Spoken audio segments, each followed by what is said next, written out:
GO కూడా ఒకటి ఉంది. దానిపైన మీ అందరికీ న్యాయం చేయాలని చెప్పి కూడా రిక్వెస్ట్ చేశారు.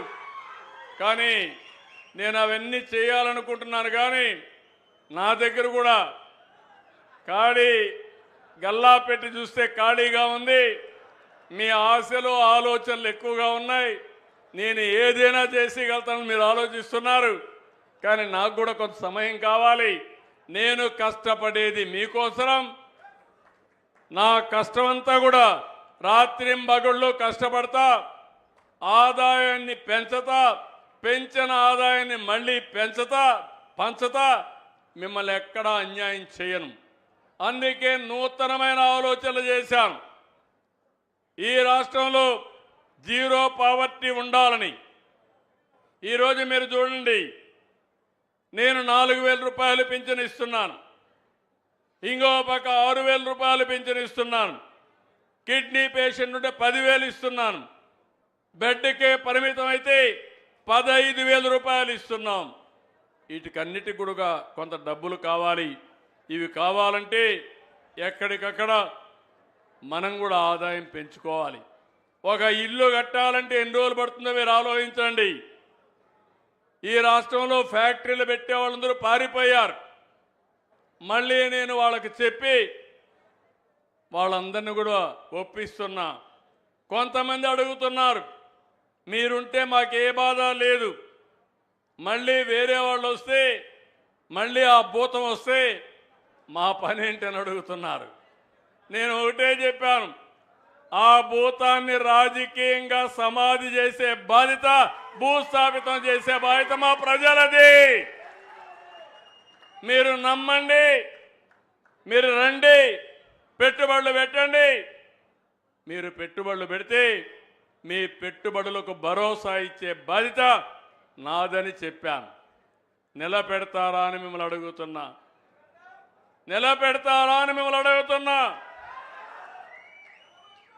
నేను అడుగుతున్నా ఒక మాట, ఏం తమ్ముళ్ళు, కులం తిండి పెడుతుందా అని అడుగుతున్నా. పెడుతుందా తిండి? మతం మన జీవితాలను మారుస్తుందా? మతం ఒకటే, ఒక విశ్వాసం. నేను తప్పు పట్టడం లేదు, కానీ ఆ విశ్వాసాన్ని నిలబెట్టుకోవాలి. హిందువులు మల్లికార్జున స్వామిని, వెంకటేశ్వర స్వామిని చేస్తారు. ముస్లింలు అల్లాని పూజిస్తారు. అదే మరిగా క్రిస్టియన్స్ యేసు ప్రభువుని ప్రార్థనలు చేస్తారు, తప్పలేదు. కానీ రాజకీయంగా మీ జీవితాలు మార్చేది రాజకీయ పార్టీలు, ప్రభుత్వ విధానాలు. ఈరోజు మీరు చూడండి, 5 సంవత్సరాలు ఈ రాష్ట్రంలో ప్రతి ఒక్కరు కూడా భయంగా బతికారు. నేను ఎక్కడ పోయినా మీ ముఖంలో ఆనందమే కనపడేది కాదు, చిరునవ్వే కనపడేది కాదు.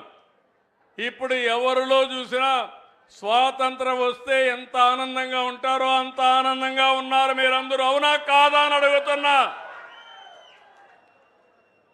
నేను ఒక యజ్ఞం చేస్తున్నాను, అభివృద్ధి యజ్ఞం. దీనికి నీళ్లు ఇవ్వాలి, పెట్టుబడులు రావాలి, ఇన్ఫ్రాస్ట్రక్చర్ అభివృద్ధి కావాలి, మన పిల్లలకు చదువు బాగా చెప్పాలి, వీళ్ళందరి జీవితాలు బాగు కావాలని నేను ఒక యజ్ఞం చేస్తున్నా. కొంతమంది రాక్షసులు ఈ యజ్ఞాన్ని భగ్నం చేసి ఈ ఫలాలు మీకు అందకుండా చేయాలని ఆలోచిస్తే, ఏం తమ్ముళ్ళు, ఇది నా ఒక్కరి బాధ్యత, మీరు కూడా కలిసి కాపాడతారా లేదా అని మిమ్మల్ని అడుగుతున్నా. ఎందుకంటున్నానంటే, ఈరోజు అందరికీ న్యాయం చేసే party Telugu Desam party, NDA party. ఆ పార్టీని ఆశీర్వదించవలసిన బాధ్యత మీ అందరిపైన ఉంది. నేను మళ్ళీ కోరుతున్నా, ఈరోజు ఇక్కడ జరిగిన మీటింగు ఇది ఒక చరిత్ర, జీవితం అంటూ నేను ఒకటే చెప్తున్నా. నా జీవితాంతం గుర్తుపెట్టుకునే కొన్ని సంఘటనలు ఉంటాయి. నిన్న పోతే ఢిల్లీలో చాలా మీటింగులు జరిగాయి. తెలంగాణ, ఆంధ్ర రాష్ట్రం, కేంద్ర ప్రభుత్వంతో మీటింగ్ జరిగింది నదీ జలాల విషయంలో. కొన్ని నిర్ణయాలు కూడా చేశాం. 2 రాష్ట్రాలు మొన్నటి వరకు కలిసి ఉన్నాం.